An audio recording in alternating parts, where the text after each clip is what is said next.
Let's look at the chilling case of the Golden State Killer and try to piece together the clues that led to his capture. The Golden State Killer case has been a dark and intriguing mystery that has horrified and fascinated the public for decades, with a trail of terror that spans over a decade and left countless victims in its wake. But after years of silence, recent developments have finally brought some closure to the families and victims affected by this heinous criminal. For years, law enforcement struggled to catch the Golden State Killer, but they were hampered by the lack of DNA technology at the time of the crimes.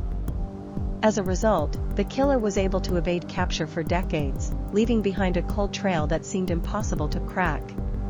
The sheer scale of the crimes, which spanned over a decade, also made it difficult for investigators to piece together the evidence and find a lead. Furthermore, the fact that the killer seemed to stop his crimes in the mid-1980s led many to believe that he had either died or moved away, making it even harder to find him. Despite the challenges, investigators remained determined to find the killer and bring him to justice. In addition to the lack of DNA technology, the passage of time also worked against the investigators. As the years went by, evidence was lost, witnesses moved away or died, and memories faded. It seemed as though the Golden State Killer had vanished into thin air, leaving behind only the echoes of his crimes. The investigation was further complicated by the fact that the killer's crimes were so meticulously planned and executed, leaving behind few traces of evidence. However, despite the obstacles, investigators refused to give up, and their perseverance would eventually pay off. The Golden State Killer's crimes began in the mid-1970s and continued until the mid-1980s, leaving behind a trail of terror that seemed to span the entire state of California.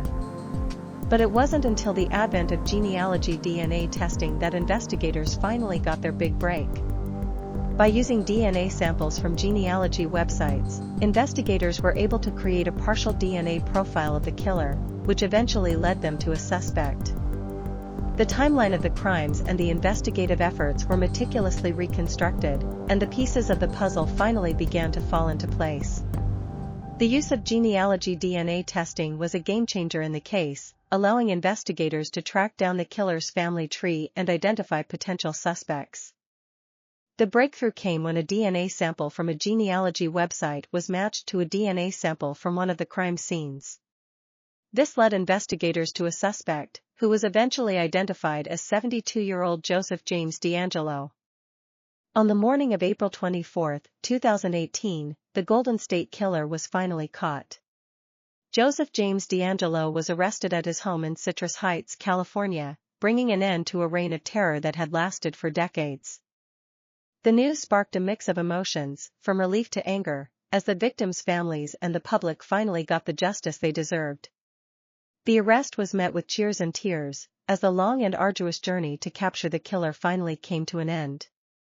As news of the arrest spread, the public was stunned to learn that the Golden State Killer was a former police officer, who had used his knowledge of the law to evade capture for so long. The sheer extent of his crimes was breathtaking, and the fact that he was able to lead a double life for so long was a chilling reminder of the darkness that lurks in the human psyche. But despite the horror of his crimes, the victims' families and the public can finally find some sense of closure, knowing that the Golden State Killer will spend the rest of his life behind bars.